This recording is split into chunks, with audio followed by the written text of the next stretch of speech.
I'm here with Tammy Honaman, and we are using hammers to create texture so you can make your own unique components. This is a great idea. Thank you. Well, and I love texture. In anything that I'm doing, I think it brings a whole new element and kind of raises up the design. Definitely, and it makes it your own, which is perfect. Yeah, and as you can see, I've brought quite a few textures with me.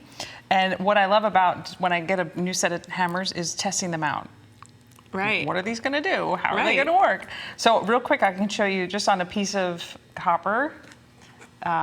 We'll just hammer. So you can see what it looks like. Do you create a swatch board sometimes? Mm-hmm. That's what all of these are. So they're all like an idea of what each of the hammers will do for me. Somebody has a little hammer problem. This isn't all of them. I had a feeling. No. Okay, so to do a fairly simple design, I'm going to just take some plain copper shapes and dap them in a dapping block.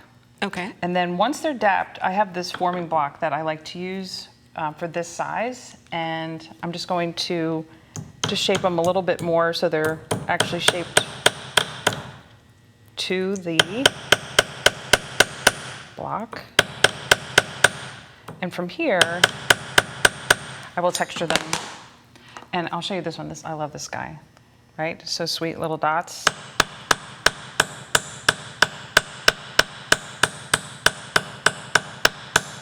That's really fun, and if you add a patina to that, it's really going to make that pop. Yep, it sure will. And then same thing here with the washers. They've been formed. And what I like about these is you actually, based on their design, your hand is out of the way automatically because there's like a gap. So, oh, right. And then depending on what you're trying to accomplish, like you can keep going in the same direction. So then when you turn it, you want to just kind of make sure you're still hitting it in the same direction. Or you can, you know, just kind of go around so that the pattern is circular. So even within just one hammer and one technique, you can change things up a little bit. Sure. And then these hammers, you can see this one is double-sided. So then I can also use this side.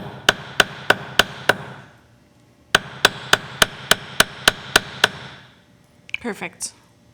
Well, I think it's very random. Perfect works. Perfectly imperfect? Perfectly imperfect works for me. I like that about life in general. Me too. And jewelry especially. Yes. And then once you have assembled, so really as a swatch board, I think this bracelet design is a swatch in itself. Mm-hmm. You know, it's like all different textures, all different ways to work together. And like you said, a patina on that and boom. Yeah, it looks so good. And you can see the finished bracelet right here. This one is a sampler. Basically. Mm-hmm. And the earrings too. You're using some different techniques to create texture there on the surface. And I like the way that you dome these washers. It really elevates it. Yeah.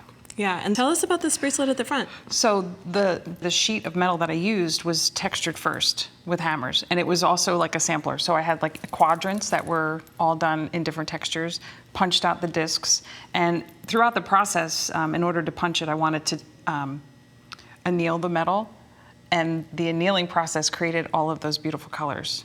That is really, really pretty, though, and it came together amazingly well, considering, you know, no plan.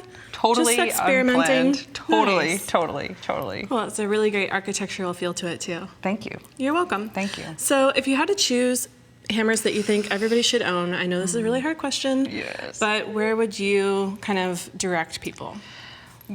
Well, depending on your budget. You want to choose either a set that offers you as many textures as possible, or there are hammers that have interchangeable heads so that you can buy one hammer with different heads on them so that you can then make that one tool be very versatile. Right. So I think that also incorporates the fact, how much space do you have? Yeah. You know, I've have these up on a wall, but I had to take up a wall in my office for that to be possible, and that's not really very practical in most scenarios. Right. Well, and maybe it's experimenting to find your top 3 to 5 and then going from there. Yeah. Well, thank you so much, Tammy. This is fun. A great way to get started with texture. Thank you.